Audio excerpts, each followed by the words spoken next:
Bismillahir Rahmanir Rahim. Alhamdulillah wa da salatu wassalamu ala man la nabiyya ba'da wa sallallahu wa sallim ala Muhammad bin Abdullah.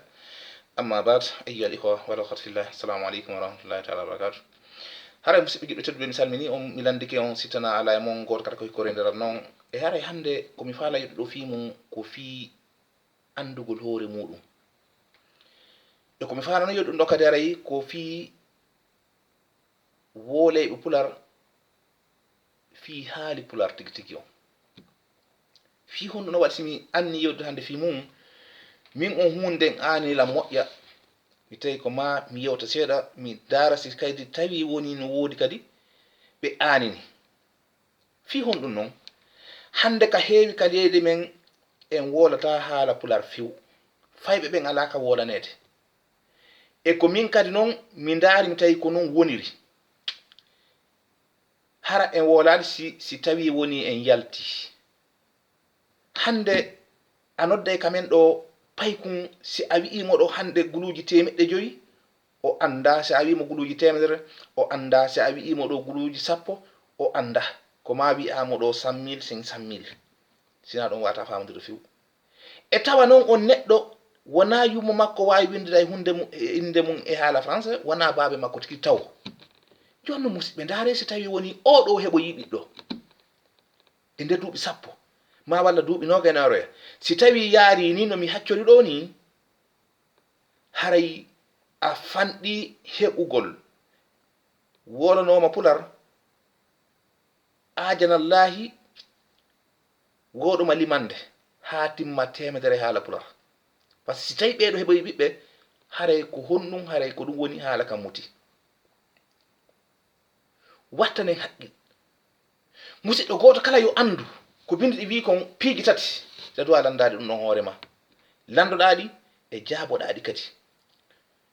ko hombowon ma an ko honto woni ko iwɗa ko fi honɗum woni ko taganaɗa musidɗo eto andaɗi ɗo piiji neɗɗo si woni o anda on no weli andinde simo andi o anda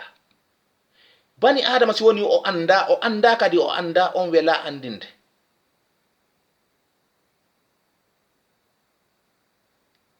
haray hande ko ɓuri hewde kon e yimɓe ɓen miɗo wawide ko ɓuri hewde kon anda kadi anda jangu haala goɗɗo wawaka kono wata yejjutu ko makon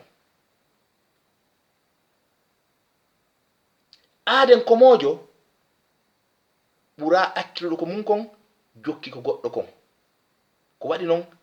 a hendoytako ko makko kon a perdi ko makko e a jeetaki kadi e makko ɓa ko satti o sino yewtede ɓennayi ko honnu par exemple ena ko hombuni a ko pullo joni a wata pular a hersi hoorema culture neɗɗo on andugol ko hombo woni mo kanko ko haala makko kam si tawi a wawata haala makko a jeyaka ton joni haara konte koɗɗa musidɓe a woni neɗɗo perduɗo yallu dandu en kono na duwa on tum en andi hay duwa ko tuma goɗɗo golli gollal ngal torɗa noon Allah e dow maggal annabirama hollino en ko ndo darno suudu kama ɗo hawa gayni kanko Ismail o tori o wi Allah jaɓan min ɓe toraki waɗa duwa ko attiɓe gollude taw gollal ngal awa hande ko wiyete haali pular kon gaynino perdude a fotta hende payi ko ɗum ko wiyema ko wiyatama koto ko garan tanti tonton onkul ko ɗiɗo nanirtaɓe kodi wona haala ma noon andu ko hombowon ma an ndaare ka leyɗe ɓe hande sen yewti hara ko fi ka leydi ko wonne ɗo hande wona Suisse par exemple ɓe yettoma allemand on ko ya jangude kono ko haala maɓɓe jallet maɓɓe ko ɗum ɓe wodata région kala non wari haala mum feerewa français ko haala janano wona haala ma noon si tawiɗa jango néerlandais ella ala jango français jango allemand jango anglais english siɗa faala kono non wata yejjutu ko hombo wonma an ko waɗi noon a jeyetake e maɓɓe musidɓe julɓe tedduɓe wattane haqqil alande ɗo hande buy ɓe wawatama haalande hunde on yewta ɗo konguɗi ɗi 3 tawa hiɓe andi ɗin e haala men kam ndaare ɓawɗo noon hayno wawnoɗen noon ɓa hiɗen jogina har culture men ko ñamayno ɗen kon ko piji tan foññe kaaba muutiri mbahe toori pute jaabere maaro kon ko kenen kenen daare hade ko yimɓe ɓen foññe daare hade ko yimɓe ɓen tiiɗirno sellirno hande mo yiɗa on ñaama maaro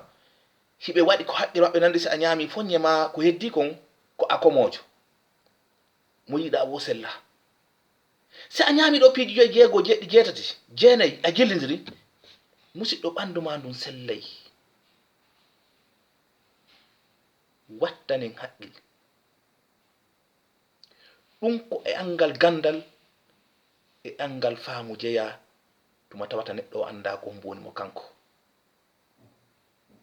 siɗa ɗaɓɓude komojo ko haa e makko ndaare hayɗo musidɓe julɓe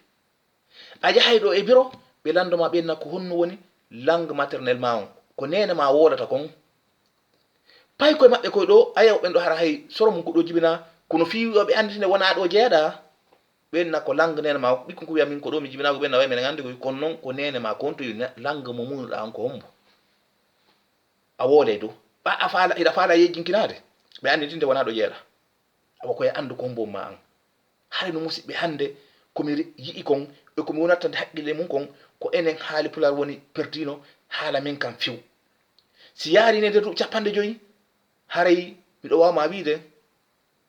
ha lagine to kan haray fanɗi